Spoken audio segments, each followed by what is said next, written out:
Добар ден, драги пријатели и поддржувачи на овој YouTube канал. Во денешното видео сакам да се обратам до народот, до сограѓаните кои што се во овој период многу вознемирени и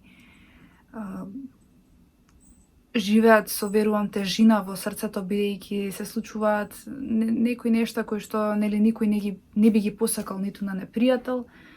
Така што ова видео сакам да го направам како еден совет, апел и духовна порака која што луѓето би требало да ја примат во своите срца и во своите животи, а посебно се обраќам на фамилијата која што во моментов е најмногу оштетена. Тоа е семејството на девојчето кое што беше прегазено на Партизанска, и воедно и на другата страна која што си носи свое бреме и своја тежина која што секако не ја оправдуваме. Меѓутоа, токму затоа го правам ова видео за да се види тежината на двете страни, праведноста во целата оваа приказна и длабочината која што секој човек треба да ја восприема како една поука и мудрост, за да не доаѓа во иднина до едни вакви настани кои што колективно носат страдање и болка и страв, што е сосема нормално. Токму во таа цела суштина сакам да поврзам една духовна суштина на целата таа ситуација, како луѓето всушност грешат во одредени нешта и практично погрешно живеат и восприемаат одредени настани, затоа што не се духовно упатени. Она што јас сакам да го пратам како порака, како една прва порака која што треба секој човек да ја има на уме, тоа дека ништо во овој свет и во овој живот не е случајно. Буквално и самите тие негативни настани кои што се случуваат, насобраќајки на некоја непредвидлива случка која што ни на крај памет не би помислиле дека тоа би не опфатило нас или би ни се случило нас во животот или на некој близок член, затоа што едноставно сметаш дека сите нешта се наоколу, надворот, нели на другите луѓе им се случуваат, меѓутоа се до оној момент кога ќе те снајде нешто тебе и кога ќе видиш дека болката може да биде во сечи дом и секој да ја искуси, макар и најмалку да мислиш и очекуваш дека можело тоа да биде и кај тебе. Така што верувам дека и семејството на тоа девојче се чувствува на овој начин со прашањето зашто баш нашето семејство, зашто баш нашата Фросина и слично. Така што треба луѓето да разберат дека ништо во овој живот не е случајно и зашто тоа се случило, тоа најдобро може да го знае Бог, бидејќи тој е наш создател на нашата душа, на нашиот живот, и тој одлучува кога е вистинското време некоја душа да се замине од одредена временска зона, во овој случај во ова време во кое што живееме сите ние. Искрено со многу голема тежина го правам ова видео и не сакав да правам видео на оваа тема од причина што е многу тешка. Меѓутоа, кога ги гледам нештата кои што се случуваат во однос на социјалните мрежи, кога гледам колку омраза се шири и колку осуди се испраќаат и кон семејството кое што ја оштетило жртвата и кон другите луѓе, и колку меѓу себе луѓето почнаа да се јадат, си реков, мислам дека треба да го направам ова видео, затоа што луѓето треба да разберат дека ништо во овој живот не е случајно. И ова не треба да биде порака као сега ние треба као семејство кое што нели сме оштетени треба да го прифатиме тоа. Напротив, мене ми е драго што фамилијата се бори за правда и за да се донесе вистински закон во оваа држава, да има правда која што ќе биде задоволена и нели да се покрене малце свеста кај сите луѓе дека некои нешта едноставно не може да бидат како што биле до сега и таа е таа мисија која што како семејство они треба да ја изодат. Меѓутоа, она што мене лично не ми се допадна во целата оваа приказна е тоа што се бара со силна омраза во себе и порив да се уништи другиот. Тоа е најголемата слабост во целата оваа приказна, бидејќи фамилијата и луѓето кои што нели застануваат на оваа приказна како поддршка, што е сосема во ред, меѓутоа бараат едно нешто кое што е пред Бога неправедно и се ставаат во улога на Бога. А тоа е фактот што потегнале по петиција за доживотен затвор. Јас веќе објавив дека навистина никогаш не се согласувам со доживотен затвор и доживотна казна, освен во случај кога или смртна казна, во случај кога, например, луѓе има навистина патолошки и психолошки случаи на кои што им нема спас и кои што се навистина може да направат голема штета во општеството. Збориме за луѓе кои што имаат пореметување во личноста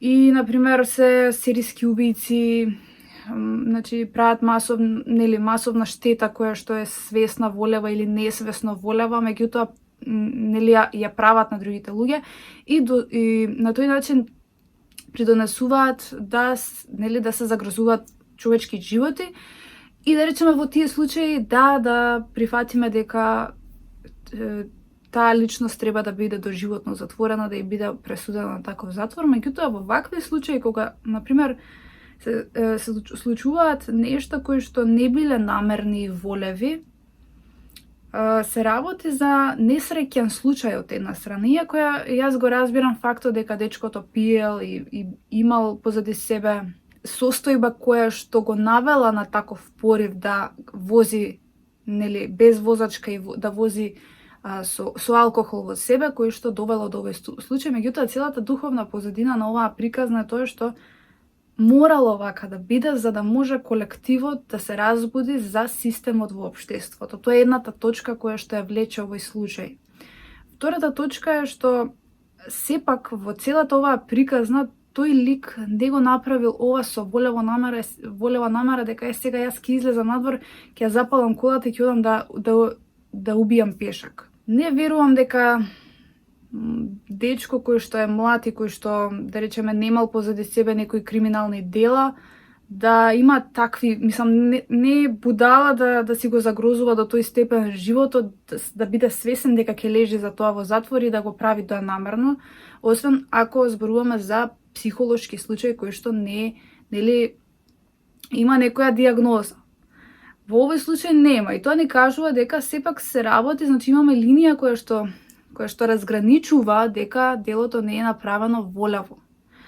Сега тоа можеби ќе се докаже, јас не сакам тука да ставам црно на бело некој нешто, меѓутоа од она што го читав и што го гледав, тоа е така. Земајќи го тој факт, треба да разбереме дека во правдата мора да се суди право и за едниот и за другиот. Во овој случај оштетено најмногу оштетено е семејството на Фросина и за таа оштета треба да се добие заслужна казна. Но да се бара казна која што правдата или системот си има своји норми и правила, не можеме да бараме нешто што е неправедно, бидејќи и затворот е институција и дом во кој што човекот низ тие 4 зида има простор да размисли за своите постапки низ многу долго време. Тоа е многу долг период, збориме за повеќе од 10-15 години. И збориме за човек во кој што би ги поминал својот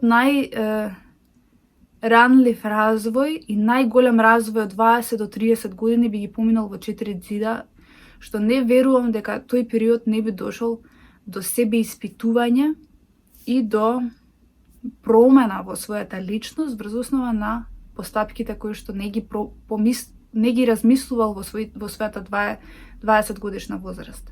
Што значи, сакам да кажам дека процесот на 20 и 15 и 20 години затвор, па и 10, е процес кој што го учи човекот на ресоциализација. Еве сега гледав едно видео каде што биле испрашувани луѓе кои што нели биле во затвор подолго време, какви се условите, како поминали и како сето тоа го доживееле, дали се каеле. Баш е актуелно сега тоа видео и во очите можеш да им видиш дека за секоја постапка која што ја направиле, од убиство до криминал, тече во нив една голема тага и кајање и самите кажуваат дека слободата нема цена.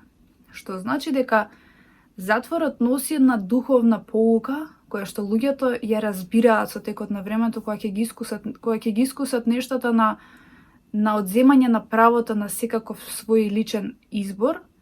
Тогаш човекот се учи дека кога ќе излезам во слобода не можам јас да правам некои нешта како претходно. Што значи неправедно е луѓето да бараат во афективен момент и во момент на омраза кон другиот заради направеното дело, да бараат доживотна оштета за другиот.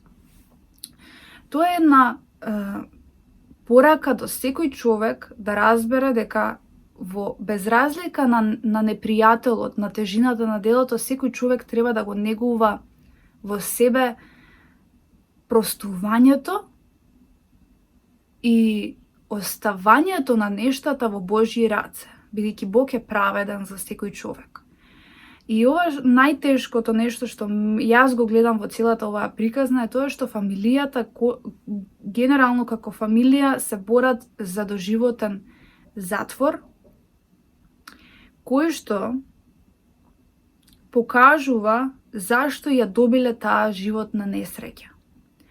Бидејќи Бог јасно вели, како судиш, така ќе ти биде судено. Ако си неправеден кон другиот, ќе те стигне неправдата. И Бог секогаш ќе настави на таа ситуација да видиме дали ќе постапиме ние поинаку. Но најчесто луѓето не постапуваат поинаку, не простуваат, не надминуваат и живеат со болката и сакаат да вратат да се одмаздат за болката, не согледувајќи зашто тие самите добиле таа ситуација во која што се нашле. И ова треба да ни биде еден патока за секој човек дека нештата се едноставно во Божји рад. Еве јас тука извадив некои пораки кои што сакам да ги пренесам. Вели Библијата и учи за правдата, но истовремено и за милоста и личното предавање на судот во Божји раце. Вели не судете престрого за да не бидете судени. Не судете за да не бидете судени, зашто со каков суд судите, со таков суд ќе ви биде судено. И со каква мера мерите, со таква мера ќе ви се мери. Што значи дека постои правда. Луѓето често судат неправедно, најчесто се водени од афект, од емоции, од омраза и сакаат желбата за одмазда да им биде донесена пред нивните раце, да биде во нивна моќ правдата. Но ако го земеме фактот дека човекот, замислете да го ставиме доживотно во затвор млад човек, кој што е душа која што Бог и нејзе ја сака. Замислете да ја ставиме доживотно, па каква е таа љубов кон воопшто генерално кон човекот да се погледне во очи, да има од таа цела лоша ситуација да имаме надеж дека утре човештвото ќе биде подобро утре и да му се даде на тој човек можност за поправање. Замислете да имаш ти доживотен затвор. Па јас на негово место да сум, јас би се самоубила. Да знам дека да немам можност во прилика да немам можност во животот и прилика да бидам поправена. Значи, немаш надеж, немаш ни простор за себе преиспитување, немаш ни можност да си ги процениш грешките, ниту да еден ден ако се промениш, ниту да дојдеш до тоа семејство да се извиниш или не знам да направиш нешто само за да се искупиш од гревот. Значи немаш никаков простор ти во доживотен затвор. И замислете ние кога ова го бараме како суд кон човекот кој што го во несреќа го направил тоа кон нашата ќерка, брат, сестра, жена, маж, сеедно. Тоа е тежина која што човекот сам со себе си ја носи и бара нешто од Бог кое што не може да му го даде. Има случаи кои што правеле многу потешки дела, од свесно и намерно крадење на деца, продавање органи, продавање луѓе, сексуална трговија. Значи, со секакви можни настани на жртви на човечки суштества кои што ги фатиле па не добиле доживотен затвор. Значи, не е фер да бидеме лоши луѓе.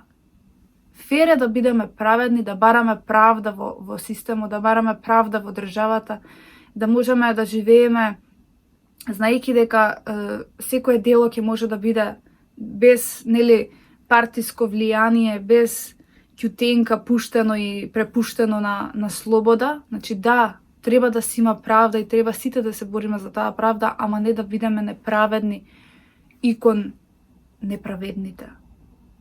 Значи да бидеме правото како вели, мери со Терезија, со кантар. Мери ја вагата еднакво. Не можеме да одиме вака. Ако системот е неправеден кон нас како човештво, како народ, значи ние сме неправедни како луѓе. Тоа е законот на принципите во секој домен од човечкиот живот и општеството. Затоа и колективно страдаме. Зашто е системот трул? Затоа што народот ги бира поединците кои што се трули духовно во себе.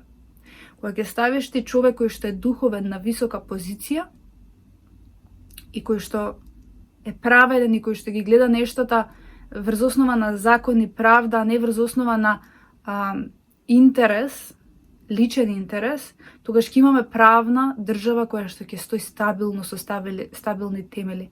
Ама функционерите во државата ги бира народот. Ако е тоа така, тогаш функционерите се тие кои што се лабилни во односи на право и на политика и на систем и на се. Значи, ова што се случува е само олицетворение на народот кој што е неправеден и кон другите луѓе, и кон сите мали други нешта, неправеден од аспект на тоа дека е себичен, склон кон материјализам, го гледа својот пријател, сограѓанин како можност за заработка, а не како можност за заемно живење. И од тука произлегуваат многу аспекти на ширење на злото. Го дозволува алкохолот, ја дозволува коцката, кредитите. Значи, многу нешта во општеството се трули, дозволени од обичниот народ и од повисоката политика, и кога се случуваат вакви нешта, врз основа на нашите слабости на колективот, не можеме да бараме неправда на грешникот кој што се нашол во тој момент на право место или на погрешно место во погрешно време, но нема такво нешто. Има само во вистински час, во вистинско време, на вистинско место, затоа што Бог така предодредил. Така што тоа е првиот аспект кој што луѓето треба да го разберат. Вториот аспект е правдата му припаѓа на Бог. Не одмаздувајте се возлюбени, туку препуштете му место на Божиот гнев, зашто е напишано моја е одмаздата, јас ќе отплатам. Под број 3 би го ставила грижа за срцето и простување. Ако не им ги простите престапите на луѓето, ни вашиот Отец нема да ви ги прости вашите престапи. Така што ова кажува дека какви сме ние, тоа ќе нас најде и ќе ни се случува. И под број 4 државата има право да спроведува правда. Владетелот е Божјиот гласник, осветник за извршување на гневот врз оној што прави зло. Библијата признава дека државата има улога во казнувањето на злосторниците. Значи, желбата за праведен суд не е сама по себе погрешна, но не треба да биде мотивирана од лична одмазда.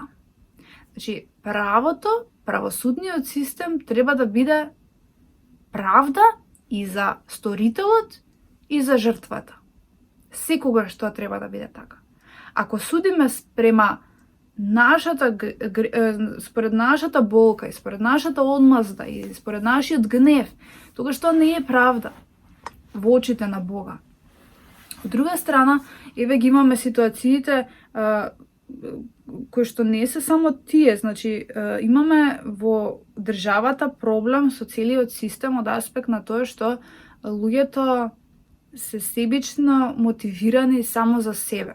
Еве имаше луѓе кои што влегоа на 27 април во парламентот, кога се случи таа тепачка. Значи, луѓе неправедно лежат затвори по 7, 8, 10 години веќе. И токму баш денеска прочитав, баш пред некој ден ги гледав тие видеа каде што не знам, Горан Ангелов ли се викаше дечкото, кој што исто лежи, кој што влегол, кој што воопшто не претепал никој во парламентот кога влегле, а го судат за неправедни, не знам, некои дела во затвор. Значи, лежи затвор за дела кои што не ги направил. Од друга страна, овој дечко кој што баш сега го читав денеска дека починал во самиот затвор, Игор Јук, мислам дека се викаше, значи за човек кој што исто се борел за државата, за името, за нешто што го чувствувал како свое, како идентитет свој, како нешто што сакал да го задржи и заштити, и врз основа на неправда бил ставен во затвор. И замислете колку луѓе заради нашето молчање, заради нашата неукост и заради нашите себични животи лежат во затвор и ние си ги живееме своите животи. Па нормално е дека ќе доаѓаат до вакви ситуации за да дојде и стигне правдата и до нив. Гледате, дојде и ВМРО на власт, тие ништо не направиле, да речеме да ги ублажат казните или да има повторно судење или да направат нешто каде што таа неправда би се разрушила, заради која всушност они, да речеме, се бореле за да ја заштитат оваа држава, за да бидат борци за својата Македонија, за својата земја, но добиле неправда и од едните и од другите. И потоа мора некаде да прснат нештата, за да може луѓето да се освестат за маните во правосудството, за маните на државата, за маните на политиката и за тоа во што тие слепо веруваат, поддржуваат. И ако не била Фросина, ќе било некое друго девојче или момче. Ќе било може вашето дете, вашиот партнер, вашата жена. Значи, се работи за ситуација која што мора да се случи. Зашто? За да го разбуди колективот од својата заспаност. Од друга страна, она што треба да се има на ум е духовниот аспект на душите, кој што јас и претходно сум го зборувала на овој YouTube канал. Ние кога си одиме, еве да речеме, кога си заминуваме од овој свет, кога ќе умреме, нашата душа повторно доаѓа на земјата. Ние само кога ќе умреме сите како фамилија соделуваме од моменталниот период на заемно живење. Значи, душата на Фросина живее, секоја човечка душа е вечна, само материјалното тело се распрснува од овој, да речеме, 3D свет. Меѓутоа, луѓето, затоа што живеат премногу закоравено во материјалниот аспект на живот, тие не може да го видат овој духовен поглед на живење. И затоа ги боли кога некој нели ќе замина, кој што им е драг, на другиот свет. Во духовниот свет Фросина е жива. Значи, жива е и верувам дека родителите и најблиските ја чувствуваат во овој момент, затоа што душите не одат одма, нели, не си одат одма, туку прво се покрај нивните блиски додека помине тој период на како се вика, на жалење, кој што малце ќе им ја ослободи душата. Но сакам да кажам дека во аспект на ако ги прифатиме нештата на полесен начин и ги земеме од целата таа несреќа, ги извлечеме најпозитивните нешта и ја надминеме болката на земското тело кое што си заминало и го гледаме како еден момент на наше поправање и наш момент на соочување со своите слабости на личноста, надминување на целата болка и преточување во нешто подобро, од аспект на тоа никогаш да не се повтори. Што мислам дека и тоа е целата мисија и суштина. И така натаму, и така натаму.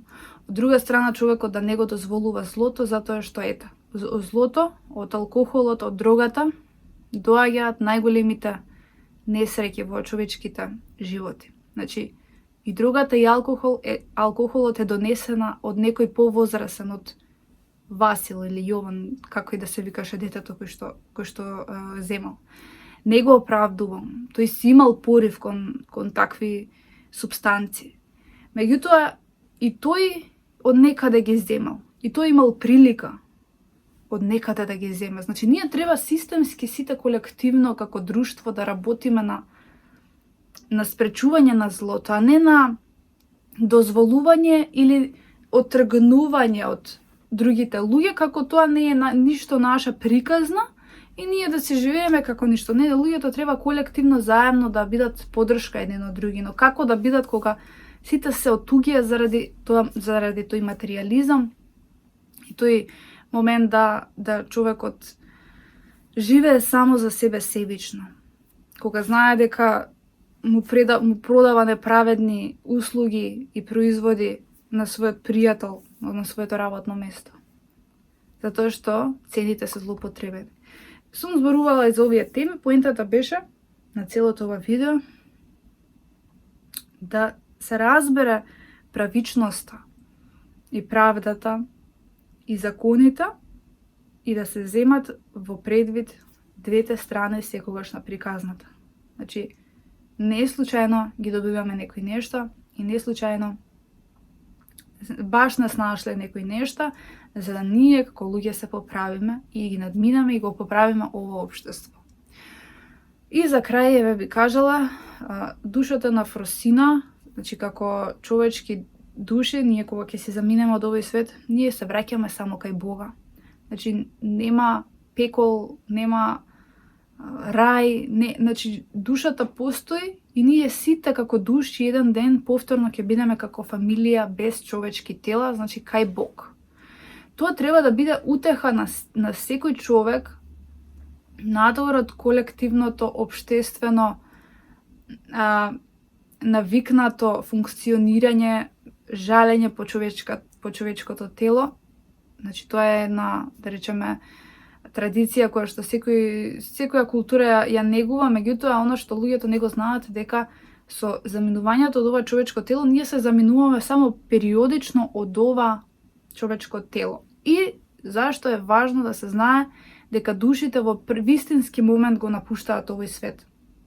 Душата која што Бог смета дека за неизе понатамошниот живот и нината ќе биде стагнирање или одење во погрешен правец отколку во вистински правец, тогаш Бог наоѓа можност таа душа да ја прекине во овој временски циклус. Значи во овој момент кога живееме ние сега. Зашто?